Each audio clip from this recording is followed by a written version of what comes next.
Growing up here has been really nice. It's obviously a bit peaceful and nature and all of that. Also the sport, a bit outside the city. Doing quad since I was 2 and motocross 4, karting 5. It's all been, you know, a nice place to do everything. The main things for me that I'm able to sort of come back home and disconnect a bit, just move away from everything that's racing in my life normally and just relax a bit for myself, and a good way for me to just recharge and get back on it for the next race.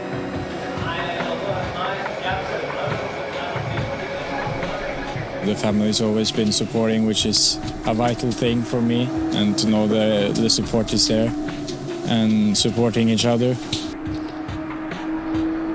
It's really cool to see the interest growing.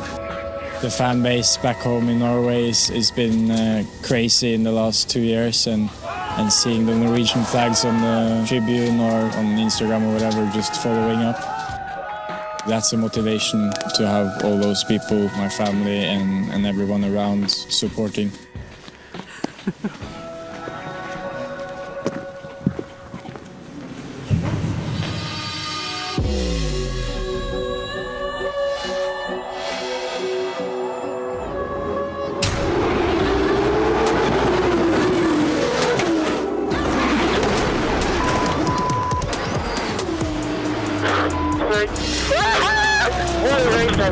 That's how we do it, baby. Yes! Finally! Oh, that was fun.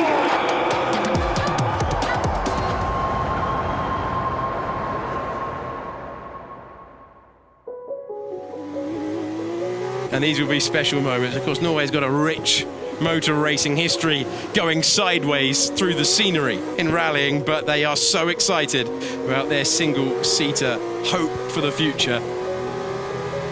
For the first time in Formula 2, Dennis.Hauger wins! Yes! Yes! Oh, finally, boys, finally, come on. What a nice entry to Monaco. One of my favorite tracks now. All wins are special at this level of motor racing, but a win in Formula 2 at Monaco, where you can see what it means to the man from Oslo. This is everything he dreamt of.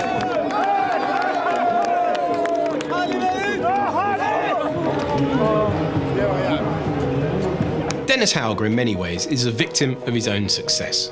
A stunning, probably the most dominant modern Formula 3 champion that we've seen. What does that do? It increases pressure through the roof. Expectation from Norway, who are used to having World Rally champions, but single-seater champions, they're a little bit thin on the ground. Tusen takk. Du setter ord på hvordan det var å stå der og høre den norske nasjonalsangen I Monaco? Nei, det er jo en drøm selvfølgelig. Som guttunge så ser du på Monaco som en av de historiske banene. Og første gang her, og får en seier, ja, en uvirkelig følelse. Stiff in my head right now. We've never had an F1 driver from Norway or anyone up there in F2 either, so it's really good and cool to see everyone supporting from the grandstand. Is obviously quite special.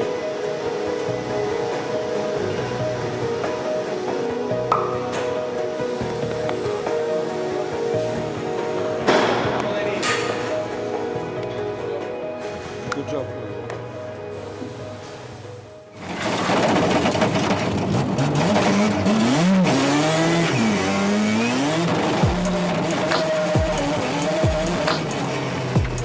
The field is smaller in Norway than it is in the UK, but he stood out clearly, and people say in the karting business here that they could see when he was 6 years old that, wow, something special about that boy. Today, guys, we are going to a track which is one of the first tracks I ever went to in a go-kart, and yeah, also see my F3 car and F4 car, and yeah, just have a bit of a day at the track. Forgot my helmet, so I have to go professional.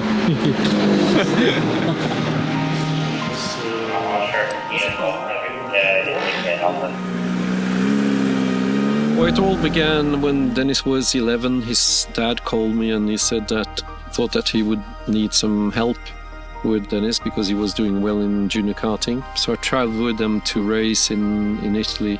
You could see immediately that, you know, he had a coolness, a smoothness in his driving. He was extremely aggressive in the overtaking, and his personality is such a nice kid. It was not difficult to start helping out as much as I could. So here we are. We got the F3 car, which I won in 2021 with, and the F4 car, which I won the F4 championship with in 2019. One sponsor bought this car, and another sponsor bought the other car. So it's actually never been together. So that's quite cool. You know, it's good to look back to. You know, my career so far, that I've always managed to bounce back and sort of get into that rhythm and push for those victories and championships. I think the main thing for me in terms of just how I've grown in the past year, for example, I think it's mainly from the experiences I've gotten through this year, especially when there's been hard times. We pit anyway, so box this lap. Hauger was fighting for the top 10, so some little points put their new tires. Oh No! And that is the end of Hauger's race. Was a very late call because the car, they were already approaching the main straight, so probably they risk a bit to call the driver in, and they rushed to have this pit stop. It was a bit dangerous.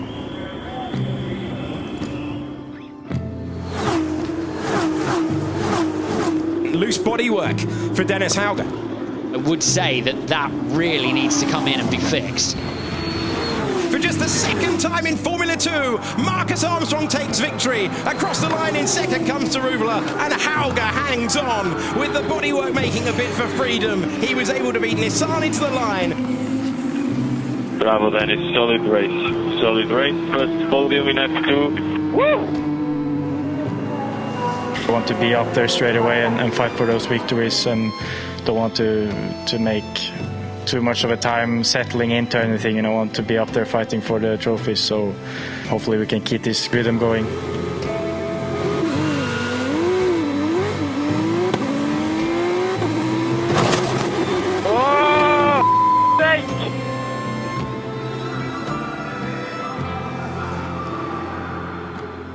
We know what he's capable of doing. We know what he has done last year with us in Formula 3. There's been an outstanding season.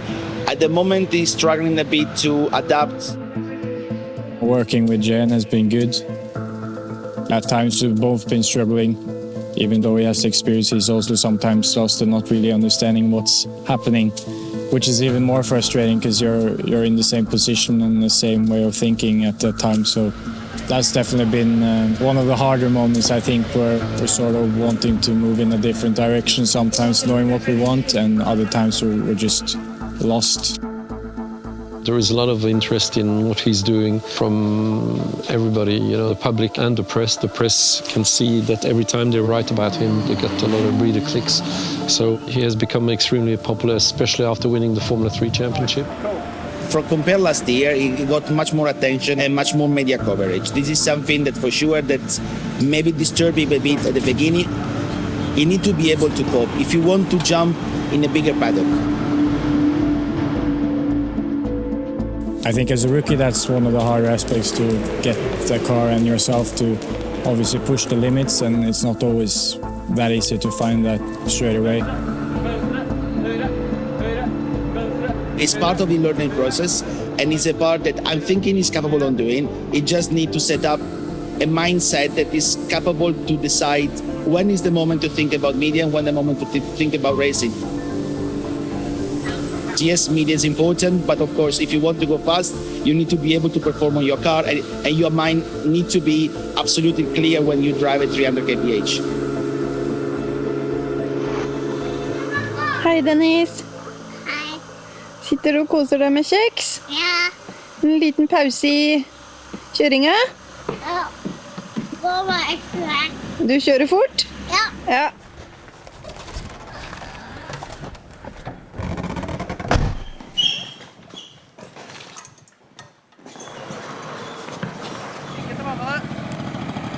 since he was born, he's been really interested in motorsport. When he was 2 years old and 2 months, actually, we managed to try this one, and immediately he managed to handle it. Since I can remember, the fun in it and the speed and the adrenaline and all it gives was something I always loved. So it's something that's, you know, been a part of my life. His first go-kart here, actually, and started to go first on ice. You see the tires with the spikes, and that's where it all started. On that time, it was all fun. We had no plans for anything, actually, but just did what we loved and had a good time together. Working as a team, me as an engineer and engine tuner, and yeah, we were traveling around in the weekends, all family. Yeah, good times. When he was 8, he started to drive a bit on the fields, and we had to rebuild the seat and everything so he could actually reach the pedals. He was not very... Look over the steering wheel. Yeah, he was not tall. I'm pretty sure I can't get in anymore. Let's see. Yeah, here actually you can see that we had to put some blocks in here in the middle so I could look over the steering wheel. But I'm pretty sure I can't get in anymore.